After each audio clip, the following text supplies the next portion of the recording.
எனக்கென ஏற்கனவே பிறந்த வலிவலோ இதயத்தை கயிறு கட்டி இழுத்த வலிவலோ. அனிதாவையே காணோம். நானும் ரொம்ப நேரமா அவங்கள பார்க்கணும்னு நினைச்சிட்டே இருக்கேன். பார்த்து ஒரு சாரி கேட்கணும்னு நினைக்கிறேன். பார்க்கவே முடியலையே. எங்க இருக்காங்க? வந்ததுல இருந்து இன்னும் பார்க்கவும் இல்லை. என்னையும் ரூம்ல இருந்து வெளியே வரக்கூடாதுன்னு சொல்லிட்டாங்க. ரூம்லயே இருந்தேன். எங்க இருக்காங்கன்னே தெரியலையே. என்னடா கார்த்தி, என்ன தீவிரமா யோசிச்சுட்டு இருக்க? அதுவும் சார் ரொம்ப நேரமா அந்த பக்கமே பார்த்துட்டு இருக்க மாதிரி இருக்கு. டேய், இப்போ உனக்கு என்ன தாண்டா பிரச்சனை சூர்யா? எனக்கா? எனக்கு என்னடா பிரச்சனை? பாவம் நம்ம ஃப்ரெண்டு ரொம்ப நேரமா எதுக்கோ கஷ்டப்படுறானேன்னு ஹெல்ப் பண்ணலான்னு பார்த்தா எனக்கு எந்த ஹெல்ப்பும் வேண்டாம், கொஞ்சம் அமைதியா இரு. சரி சரி, என்னை பார்த்து முறைக்காத, அந்த பக்கம் திரும்பி பாரு, உன் ஆள் வந்துருச்சு. சூர்யா, டேய், சொன்னாலும் சொல்லலனாலும் அனிதா உன்னோட ஆளுதான். இன்னையோட நிச்சயதார்த்தம் ஆக போகுது, ஞாபகத்துல இருக்கட்டும். அங்க பாருடா, அனிதா வந்துட்டாங்க, திரும்பி பாரு.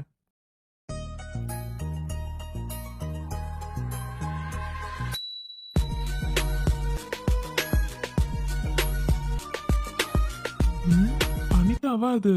பா, இந்த சாரியில எவ்வளவு அழகா இருக்காங்க. செம்ம கியூட். பக்கத்துல யாரோ ஒரு பொண்ணு நிக்கிறாங்களே, அதுதான் அவங்களோட தங்கச்சியா இருப்பாங்களோ? அக்கா, மாமா செம்ம ஹேண்ட்ஸமா இருக்காருல்ல? போட்டோல பார்த்ததை விட நேர்ல ரொம்ப அழகா இருக்காருக்கா. சூப்பரா இருக்காரு. ஈ வைஷு, சும்மா இருடி. அம்மாலாம் இருக்காங்க, இப்ப போய் இந்த மாதிரி பேசிட்டு இருக்க. அவங்களாம் கேட்டா என்ன நினைப்பாங்க? அதெல்லாம் ஒன்றும் நினைக்க மாட்டாங்க. அக்கா, நீ மாமாவை தான் கல்யாணம் பண்ணிக்க போறேன். இப்பவே கொஞ்சம் அப்படி அப்படி சைட் அடிச்சுக்கோடி. இதெல்லாம் ஒரு தங்கச்சியா இருந்துட்டு நானா சொல்லி கொடுக்கணும்? என்னக்கா நீ? வைஷு, வர வர உனக்கு வாய் ரொம்ப அதிகமாயிடுச்சு. கொஞ்ச நேரம் அமைதியா இருக்கியா? எனக்கே ரொம்ப பதட்டமா இருக்குடி. என்னன்னே தெரியல, மனசெல்லாம் எவ்வளோ படபடன்னு இருக்கு தெரியுமா? நீ என்னன்னா இவ்வளோ ஜாலியா இருக்க? ஸோ அதெல்லாம் ஒன்றும் இல்லை. சடனாக ஒரு ஜென் பக்கத்தில் போய் நிற்கணுன்னாவே பதட்டமாக இருக்கும். அது இல்லாமல் இவர் உன்னோட எம்டி இல்லை, அதனால் ரொம்பவே பயமாக இருக்குது போல உனக்கு. அக்கா, நீ பயப்படுற மாதிரிலாம் ஒன்றும் இல்லைக்கா. மாமாவை பார்த்தா அப்பாவியாக இருக்க மாதிரி இருக்கு. நீ என்னன்னா அவரை பார்த்து பயந்துட்டு இருக்க? ஏய், நான் அவரை பார்த்து பயப்படலடி. இருந்தாலும் ஒரு மரியாதை இருக்குல்ல. இவ்வளோ நாளாக எம்டியாவே பார்த்துட்டேன் வைஷு. சடனாக ஹஸ்பண்டாக இருக்க இடத்துல எனக்கு ஒரு மாதிரி இருக்குடி. அதான் கொஞ்சம் பதட்டமா இல்லை, ரொம்பவே பதட்டமா இருக்கு. பயப்படாதக்கா. வணக்கம்மா, எல்லாரும் எப்படி இருக்கீங்க? எல்லாரும் நல்லா இருக்கோம். நீங்க எப்படி இருக்கீங்க? எங்களுக்கு என்னம்மா, நாங்களும் நல்லா இருக்கோம். கயல், அண்ணி இந்த சாரியிலே நல்லா இருக்காங்கல்ல? ஆமாக்கா, நானுமே அதுதான் நினைக்கிறேன். இந்த சாரியிலே அழகா இருக்காங்க. இந்த பொண்ணு இந்த பொண்ணு இங்க எப்படி? இந்த பட்டர்ஃப்ளை ஒருவேளை அன்னைக்கு தெரிஞ்ச பொண்ணா இருக்குமோ? அப்புறம் என்னங்க, நான் தான் சொல்லியிருந்தேன்ல, என்னோட 2வது பொண்ணு வைஷ்ணவி வெளியே தங்கி படிச்சிட்டு இருக்கா அப்படின்னு. அது இவ தான். இவ பேரு வைஷ்ணவி. வணக்கம் ஆண்டி. வணக்கம் அங்கிள். வணக்கம்டாமா. சரிங்க லக்ஷ்மி, டைம் ஆயிட்டே இருக்கு பார்த்தீங்களா? அதனால இப்போ நிச்சய புடவை கொடுக்குறோம். நீங்கள் அனிதாக்கு கட்டி கூட்டிட்டு வாங்க. அங்கே அப்புறமா ரிங் மாற்றிக்கலாம், சரிங்களா? சரிங்கம்மா. பார்த்தீங்களாக்கா, எவ்வளோ நல்ல இடமா இருக்குது. அது வெறும் நிச்சயதார்த்தத்தையே இவ்வளோ பெருசாக பண்ணுறாங்க. அப்போ கல்யாணத்தை எவ்வளோ பெருசாக பண்ணுவாங்க. இந்த லக்ஷ்மி மகளுக்கு வந்த யோகத்தை பாருங்க. ஏம்மா இப்படி பேசுகிற? சின்ன வயசுலேருந்து அந்த பிள்ளைங்க எவ்வளோ கஷ்டப்பட்டிருக்காங்க. நல்லா இருக்கட்டுமே. சே, நானும் எதேதோ பிளானை போட்டு இந்த நிச்சயத்தை கெடுக்கலான்னு பார்த்தா எதுவுமே நடக்க விடாமல் போயிடுச்சே. என்ன பண்ணுறது? ஏதாச்சும் சொல்லணுமே. அண்ணே. என்னம்மா கல்யாணி? என்னண்ணே இது? நம்ம சைடு நீங்கள் 2 பேரும் இருக்கீங்க, அப்புறம் பையன் கூட வந்து நின்றுட்டு இருக்கான். அவங்க சைடு வெறும் பொம்பளைங்களாவே நின்றுட்டு இருக்காங்க. ஆம்பளைங்க யாருமே இல்லையா? தட்டு மாத்திரப்ப ஆம்பளைங்க இருக்கணும்ல அண்ணே. என்னண்ணே இதெல்லாம்? அட, என்ன கல்யாணி இதெல்லாம்? இப்படியா பேசுவ சபையில? அதுவும் தட்டு மாத்திர சமயத்துல இப்படிலாம் பேசலாமா சொல்லு? அவங்களுக்கு தான் யாரும் இல்லைன்னு நமக்கு தெரியும்ல. இதுல என்ன தப்பா போச்சு? என்னண்ணே, அவங்களுக்கு தான் யாரும் இல்லை. ஏன் அவங்களுக்கு சொந்தக்காரங்க கூட யாருமே இல்லையா என்ன? யாராச்சும் ஒரு ஆம்பளை கூட்டிட்டு வந்து நிக்க வைக்கலாம்ல. என்னண்ணே இதெல்லாம்? டேய், என்னடா உங்க அத்தை இப்படிலாம் பேசிட்டு இருக்காங்க? அதான்டா எனக்கும் புரியல. எங்க போனாலும் ஏதாச்சும் ஒரு பிரச்சனை பண்ணாம இவங்களால இருக்கவே முடியாது போல. அவங்களுக்கு தான் யாரும் இல்லைன்னு நமக்கு தெரியும்ல. பாவம்டா, அந்த அம்மா மூஞ்சே மாறிடுச்சு. அவங்க 2 பேரும் எவ்வளவு ஃபீல் பண்றாங்க பாரேன். கார்த்தி, இதெல்லாம் இப்படியே விடக்கூடாது. நீ இரு, நான் வரேன். வேண்டாம் சூர்யா, பிரச்சனை எதுவும் வேண்டாம். டேய் இருடா வரேன். அதான் நாங்க இருக்கமே, எங்க பையன் இருக்கானே, அப்புறம் என்ன? அண்ணா என்ன ஆச்சு? ஏன் இவ்வளவு ஷாக்கா பாக்குறேன்? மாப்பிள்ள கூட நல்லா இருக்காருல்லண்ணா? நித்யா, அது அவங்க 2 பேரும் எங்களோட எம்டிஸ் நித்யா. அப்போ கார்த்திக் சாருக்கு தான் அனிதாவை கேட்டிருக்காங்களா? அப்போ இனிமே அனிதா கார்த்திக் சாரோட ஒய்ஃப். அப்படியா? எப்படிண்ணா இப்படி பொண்ணு எடுத்திருக்காங்க? அவ்வளோ பெரிய பணக்காரங்க அனிதாக்காவ? எனக்கு புரியல. நான் தான் சொல்லியிருக்கேன்ல நித்யா, என் எம்டி சார் 2 பேருமே ரொம்ப நல்லவங்கன்னு. இதிலே தெரிஞ்சிருச்சுல்ல, அவங்க ஃபேமிலியில் எல்லாருமே ரொம்ப நல்லவங்க நித்யா. அவ்வளோ இதாக தான் இருப்பாங்க, எல்லார்ட்டையுமே சகஜமாக பேசுவாங்க. எனக்கு ரொம்ப ஹாப்பியாக இருக்குது. அனிதாக்கு ஒரு நல்ல லைஃப் கிடைச்சிருக்குல்ல. கார்த்திக் சார் மாதிரி ஒரு பையன் கிடைக்க அனிதா கொடுத்து வச்சிருக்கணும். உண்மையாகவே கார்த்திக் சார் கொடுத்து வச்சவரா இல்லை அனிதா கொடுத்து வச்சவங்களான்னு தெரியல. பட் 2 பேரும் லைஃப் நல்லா இருக்கும். என்னம்மா சொல்றீங்க நீங்க? அட என்னங்க நீங்க? இவன் என்னோட பையன் சூர்யா. இவனை உங்க எல்லாருக்குமே தெரிஞ்சிருக்கும். எங்களுக்கு பொம்பளை பிள்ளைங்க இல்ல. ஏற்கனவே அனுவை நான் என் பொண்ணு மாதிரி தான் நினைக்கிறேன். இப்போ கார்த்திக் எனக்கு ஏற்கனவே ஒரு பையன் மாதிரி தான். அவனை கல்யாணம் பண்ணிக்க போற பொண்ணு எனக்கு எப்பவும் பொண்ணு தான். சரிங்களா? அப்புறம் என் பையன் சூர்யாவும் அனிதாவை தங்கச்சியா ஏத்துக்கிறேன்னு முன்னாடி இருந்தே சொல்லிட்டு இருந்தான். அதனால நாங்க 2 பேரும் உங்க பக்கம் நிக்கிறோம். அதனால இப்போ நீங்க மனசார தாம்பூலத்தை மாத்திக்கோங்க. சாந்தி, என்ன சுமதி, என் பொண்ணுக்கு உங்க பையனை கொடுக்கறதுல உங்களுக்கு சம்மதமா இல்லையா? ஆமா ஆண்டி, என்னோட தங்கச்சி அனிதாக்கு உங்க பையன் கார்த்திக்க கேக்குறேன். கொடுப்பீங்களா மாட்டீங்களா?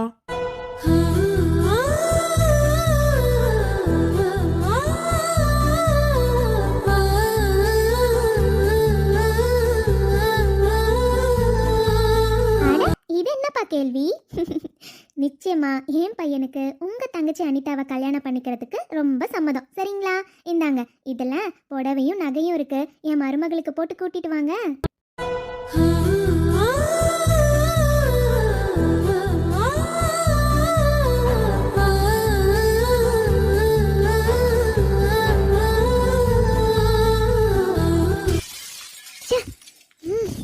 இந்த சூர்யா எங்க இருந்து வந்தான்? எதை பண்ணி இந்த நிச்சயத்தை நிறுத்தவே முடியாது போலயே. என்னம்மா லக்ஷ்மி, இப்படி ஃபீல் பண்ணி நின்றுட்டு இருக்கீங்க? போய் பிள்ளைக்கு புடவை மாத்தி கூட்டிட்டு வாங்க. அங்க எங்க பையன் கார்த்திக் வெயிட் பண்ணிட்டு இருக்கான். நிச்சயம் நடக்கணும்ல? இல்லம்மா, எனக்கு என்ன சொல்றதுன்னே தெரியல. எனக்கு இந்த இடத்துல என்ன பண்ணணும்னு புரியல. எங்க சைடு ஒரு ஆம்பளை கூட இல்லம்மா. ஆனா இப்படி நீங்க வந்து நிப்பீங்கன்னு சத்தியமா நாங்க எதிர்பார்க்கவே இல்லை. இங்கே பாருங்கம்மா, எனக்கு பொம்பளை பிள்ளைங்கன்னா ரொம்ப பிடிக்கும். ஆனால் கடவுள் எனக்கு ஒரே ஒரு பையன் மட்டும்தான் கொடுத்துருக்காரு. அதுக்கப்புறமும் சரி, அதுக்கு முன்னாடியும் சரி, எனக்கு பொம்பளை பிள்ளைங்களே இல்லை. அதான் எனக்கு கார்த்திக் வீடு தான் ரொம்ப ரொம்ப பிடிச்ச வீடு. அவங்க கோமதி சுமதிலாம் ரொம்ப நல்லா பழகுவாங்க. சின்ன வயசுலேருந்தே என் பையன் சூர்யாவும் கார்த்திக்கும் ஒன்றா தான் பழகுவாங்க. எப்பவும் ஒன்றாவே தான் இருப்பாங்க. அதனால தான் ஆஃபீஸ் ஆரம்பிக்கிறப்ப கூட 2 பேரும் கூட்டாக சேர்ந்து ஆரம்பித்தாங்க. அவங்க வீட்டு பிள்ளைங்களையும் எனக்கு ரொம்ப பிடிக்கும். அதுவும் பொம்பளை பிள்ளைங்களில் ரொம்ப ரொம்ப பிடிக்குங்க. அதுவும் அனுவை என் பொண்ணாக தான் நான் பார்க்குறேன். ஏன்னா அவளுக்குமே அம்மா அப்பா யாருமே கிடையாது. எப்பயுமே நான் சொல்லிட்டு இருப்பேன், அனு என் பொண்ணுன்னு. ஏன் எங்கள் அபிக்குட்டிக்கு முதல்ல மொட்டை அடித்து காது குத்துனது கூட என் பையன் மடியில் வச்சு தான். அதனால் ஒரு பிரச்சனையும் இல்லை. இப்போ எனக்கு இன்னும் 2 பொண்ணுங்க இருக்காங்க. அனிதாவும் வைஷுவும் என் பொண்ணுங்க தான். நான் சபைக்காக சொல்லலைங்க. உண்மையாகவே மனசார நான் என் பொண்ணுங்களா தான் ஏற்றுக்கிட்டு இருக்கேன். நான் உங்ககிட்ட பேசுறதுக்கு முன்னாடியே நானும் சூர்யாவே இதை பற்றி பேசணும். அவனுக்குமே அவங்கள தங்கச்சியாக ஏற்றுக்கிறதுல சம்மதம் தான். அதனால் நீங்கள் எதுக்கும் கவலைப்படாதீங்க. என் பிள்ளைங்களுக்கு நாங்கள் வந்து நிற்காம யார் நிற்பாங்க? தம்பி, நீ பண்ணது எவ்வளோ பெரிய உதவின்னு எனக்கு சொல்லக்கூட வார்த்தை இல்லைப்பா. அன்னைக்கு பொண்ணு பார்க்க வந்தப்ப சும்மா ஒரு பேச்சுக்கு தான்ப்பா என் புள்ள மாதிரி இருக்கேன்னு நான் சொன்னேன். ஆனால் அந்த வார்த்தையை வச்சுட்டு உண்மையாகவே என் பிள்ளையாவே வந்து நிற்கிறியேப்பா. எனக்கு ஒரு ஆம்பளை பிள்ளை இருந்திருந்தா கூட இந்த அளவுக்கு நிற்பானான்னு எனக்கு தெரியலப்பா. ஆனால் எந்த இடத்துல தோள் கொடுக்கணுமோ அந்த இடத்துல தோள் கொடுத்த பற்றியா? உண்மையாக இந்த நிமிஷத்துலேருந்து உன்னையும் என் பிள்ளையா தான்ப்பா பார்க்குறேன். அப்புறம் எதுக்குமா வருத்தப்படுறீங்க? என்ன உங்க பையனா பாக்குறேன்னு சொல்லிட்டீங்க. அப்புறம் இவங்க 2 பேரும் என்னோட தங்கச்சிங்க தானே. என் தங்கச்சிங்களுக்கு எப்படி என்ன பண்ணணும்னு எனக்கு தெரியுமா. அதனால நீங்க எதையும் யோசிக்காம சீக்கிரமா என் தங்கச்சியை ரெடி பண்ணி கூட்டிட்டு வாங்க. அங்க என் மச்சான் ரெடியா இருக்கான். சார், அனிதா, மா நீங்க 2 பேரும் கொஞ்சம் கிளம்புறீங்களா? நான் அனிதா கிட்ட கொஞ்சம் பேசணும். சரிப்பா. இங்கே பாருமா அனிதா, நான் நிஜமாக மனசாரதாம்மா சொல்கிறேன். நீ எவ்வளோ அழகாக இருக்க தெரியுமா? நீயே எனக்கு பொண்ணு தான்டா. நீ எதை பற்றியும் வருத்தப்படாத. இனிமேல் எல்லாத்துக்கும் இந்த அம்மா இருக்கேன். சரியா? சரிங்கம்மா. சார், சீரியஸாக நீங்கள் பேசினதை என்னால் இப்போ கூட நம்ப முடியல சார். ஆனால் இங்க பாருங்க அனிதா, நான் சீரியஸா ஃப்ராங்கா ஒரு விஷயம் சொல்றேன். நீங்க எங்க ஆஃபீஸ்க்கு வந்து சேர்ந்தப்ப எனக்கு அப்பெல்லாம் உங்களை சரியா தெரியாது. பட் போறப்ப வரப்பெல்லாம் உங்களை பார்த்துருக்கேன். அப்போ என்னமோ தெரியல அனிதா, உங்களை எனக்கு தங்கச்சி ஃபீல் எனக்கு தோணிட்டே தான் இருக்கும். பட் அது உங்ககிட்ட நான் எக்ஸ்பிரஸ் பண்ணது கிடையாது. இப்போ ஒரு சான்ஸ் கிடைச்சது. அதனால நான் மனசார தான் அனிதா சொல்றேன். உங்களை என் தங்கச்சியா தான் பார்க்குறேன். அதுவும் எனக்கு கார்த்திக்னா ரொம்ப பிடிக்கும் அனிதா. சின்ன வயசுல இருந்து நாங்க 2 பேரும் ஒண்ணா தான் இருப்போம். அவனுக்கு ஒய்ஃபா வரவங்க எனக்கு தங்கச்சி தானே. அந்த முறையிலையும் கூட நீங்க எடுத்துக்கலாம். எப்பவும் இனிமே எல்லாமே நான் தான். ஓகேவா? உங்களுக்கு அண்ணன் இல்ல தம்பி இல்லைன்னு ஃபீல் பண்ணாதீங்க. உங்களுக்கு அண்ணனாவும் சரி அப்பாவாவும் சரி இவன் நான் இருப்பேன். சார். அப்புறம் இன்னொரு விஷயம், என் தங்கச்சிங்க 2 பேரும் இனிமே சார் சார்னு என்ன கூப்பிடக்கூடாது. நான் மனசார தங்கச்சியா ஏத்துக்கிட்டேன்ல. அப்போ நீங்க என்ன அண்ணனா ஏத்துக்கிட்டீங்கன்னா என்ன அண்ணான்னு கூப்பிடுங்க. அப்படி ஒருவேளை உங்களுக்கு என்ன அண்ணனா ஏத்துக்க முடியலன்னா சார்னே கூப்பிடுங்க. ஓகேவா? என்ன வைஷு, இப்படி அமைதியா இருக்க பொண்ணு எனக்கு தெரியாதே. நேத்து போன்ல பேசுறப்ப படபடன்னு பேசின பொண்ணு இப்படி அமைதியா இருக்கீங்க? இல்லண்ணா, அது பரவாயில்லையே, என் தங்கச்சியை நான் அண்ணான்னு கூப்பிட்டுட்டாலே. இல்லண்ணா, உண்மையாவே எங்க அக்கா உங்க 2 பேரை பத்தி நிறைய சொல்லுவா. டெய்லி நடக்கிறத நாங்க 2 பேரும் ஷேர் பண்ணிப்போம் ஃபோன்ல. ஆனா உங்க 2 பேரும் நல்லவங்கன்னு எனக்கு தெரியும்ண்ணா. ஆனா இவ்வளோ நல்லவங்கன்னு எனக்கு சத்தியமா தெரியாது. எனக்கு புதுசா ஒரு அண்ணா கிடைச்சிருக்கிறதுல எனக்கு ரொம்ப சந்தோஷம். அப்போ பரவாயில்ல. என்ன அண்ணனா ஏத்துக்கிட்டீங்க? இப்படி 2 பேரும் உம்முனே இருந்தா நல்லாவா இருக்கு? சீக்கிரமா போமா, ரெடி ஆயிட்டு வா. என்னோட ஃப்ரெண்ட் அங்க வெயிட் பண்ணிட்டு இருக்கான். சரிங்கண்ணா.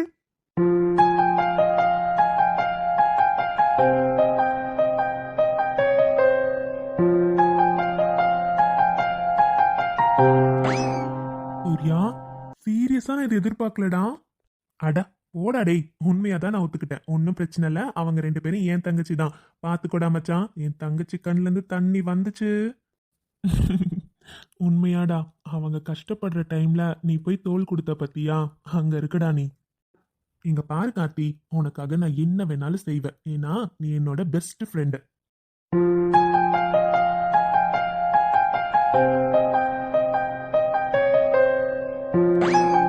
ஃபுட் அரேஞ்ச்மெண்ட்ஸ் எல்லாமே கரெக்டாக இருக்கு தானே? இப்போ என்கேஜ்மெண்ட் முடிஞ்சிரும். ஓகேங்களா? ஸோ எல்லாருமே அடுத்து ஃபுட்டுக்கு தான் வருவாங்க. So B prepare.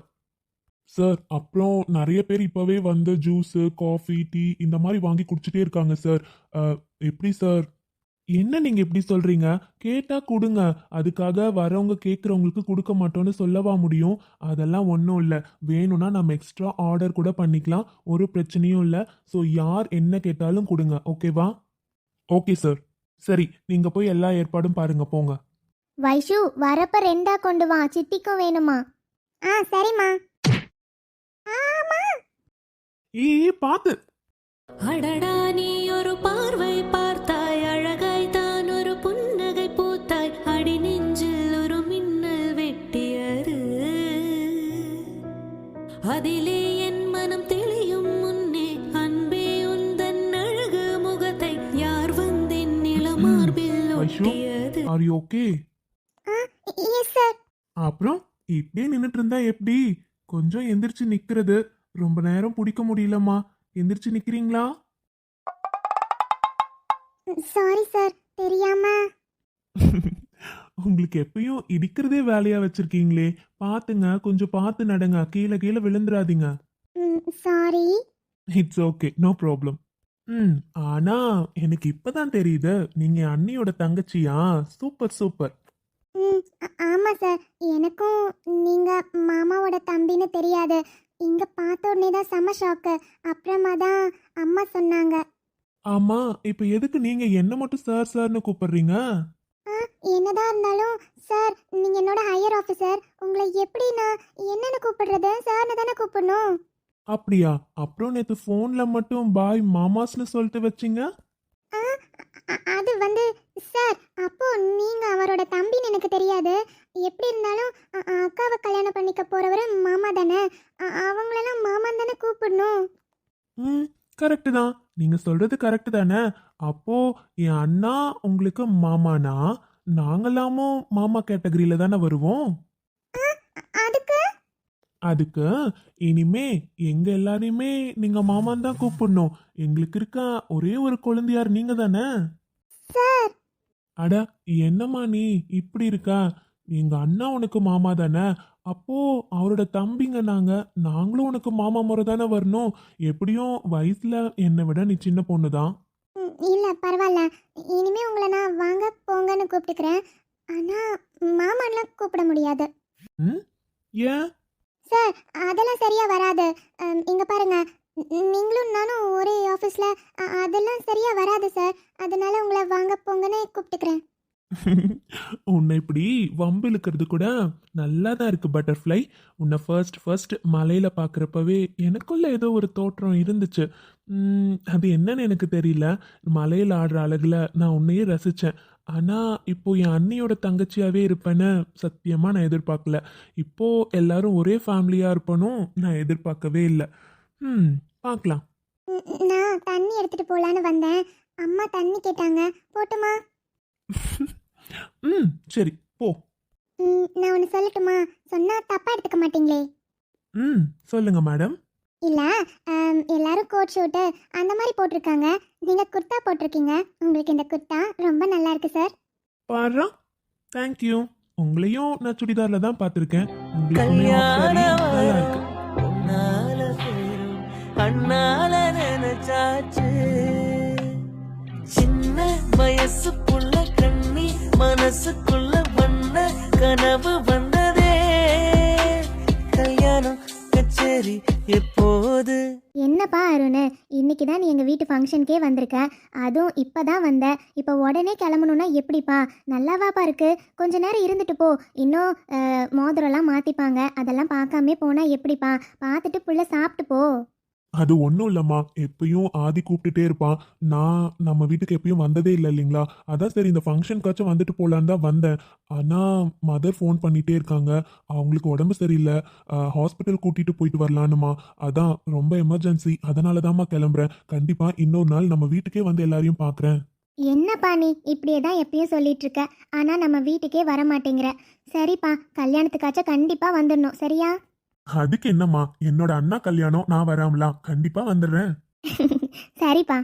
டேய், ஆனா இதெல்லாம் ஓவர் தான் மச்சான். என் வீட்ல இருக்க யாரையுமே உனக்கு இன்ட்ரடியூஸ் பண்ணி வைக்கல. ஏன்டா இப்படி பண்ற? டேய், நீ இன்ட்ரடியூஸே பண்ணலனாலும் நான் தான் எல்லாரையுமே பார்த்தேன்ல, அப்புறம் என்ன? எல்லாருமே பாத்தியா? எல்லாரையும்னா டேய், இங்க தானே ட்ரெஸ் எல்லாம் கொடுத்தீங்க, அப்ப பார்த்தேன். அப்புறம் உன் தம்பிங்க எல்லாரையும் பார்த்தேன், மத்த யாரையும் பார்த்த மாதிரி தெரியலையே, ஏன்டா? ஆக மொத்தம் உன்னை சரிடா, ஒரு நாள் வீட்டுக்காச்சும் வா.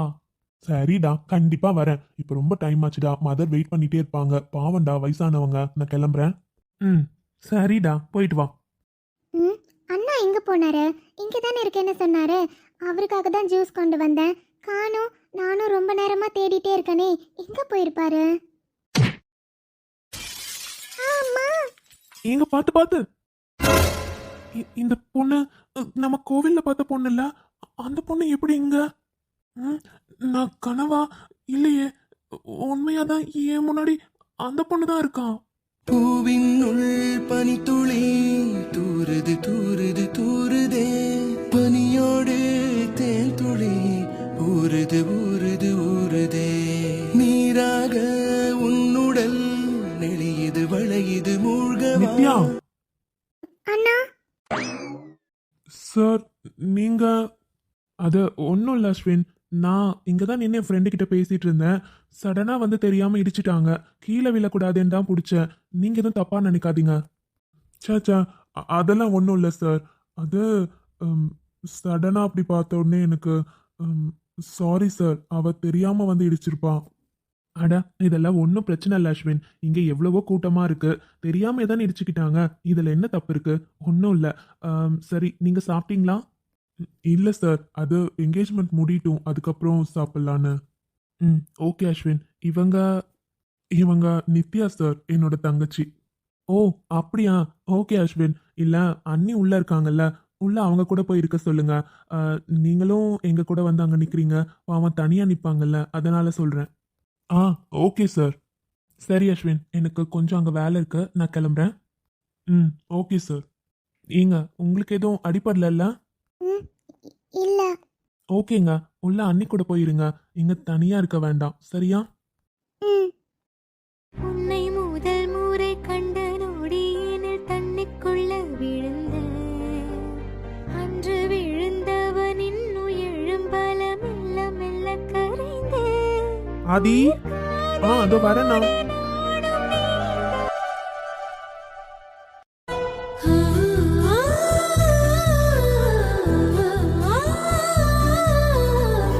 அனிதா ரொம்ப அழகா இருக்க தெரியுமா? ஆமாக்கா, உண்மையாவே ரொம்ப ரொம்ப அழகா இருக்க. இந்த saree உனக்கு ரொம்ப நல்லா இருக்கு. சரி சரி அனிதா, ஸ்டேஜுக்கு போலாமா? ம். பா அனிதாவா அது? வாவ், எவ்வளவு அழகா இருக்காங்க இந்த சாரில. சார், உங்களுக்கு இந்த Dress ரொம்ப அழகா இருக்கு. எப்பவும் கோட் ஷூட்லயே பார்த்துட்டு இது கொஞ்சம் டிஃப்ரெண்டா அழகா இருக்கீங்க சார். തെങ്കിനെയും തെന്നലായി നിന്നരുകെ വന്നു ഞാൻ കാതിലൊരു മന്ത്രമായി കാകലികൾ